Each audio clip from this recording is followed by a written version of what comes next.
Францд явагдахаар товлогдсон хөдөлмөрийн Европын аварга шалгаруулах тэмцээн. Парис болсон баасан гарагийн хаалцлагуудын дараа тус тэмцээнийг өөр аюул багтаа газар руу шилжүүлэх тухай яриа гарсан. Францууд үүнийг эсэргүүцэж байгаа бөгөөд энэ асуудлыг УЕФА шийднэ. Эх зуун Еврод өрсөлдөх сүүлчийн 4 эрхийн төлөөх хариу тулалтууд хэвэн явагдаж байна. Тус тэмцээнд оролцох 29 дэх эрхийн эзнэр Унгарийн шигшээ тодорлоо. Герман мэргэжилтэн байранд шторх дасгалжуулагчтай унгарчууд 3 хоногийн өмнө Осло 5 эзний аз гүйтэл болон Ласло Клайнхайзерийн голын ачаар 1-1 ялалт байгуулж 44 жилийн дараа Европын аварга шалгаруулах тэмцээний шигшээ шатан шалрах зүг томхон алхам хийсэн.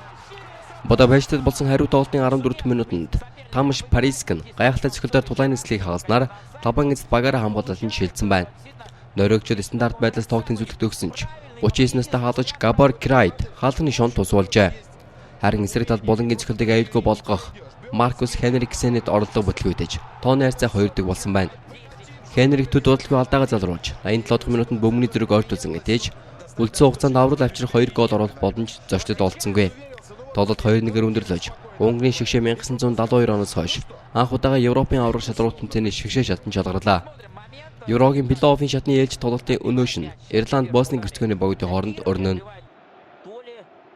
Нужно еще попытаться, хотя и на 89-й минуте. Уже от силы 5 минут остается у Норвегии.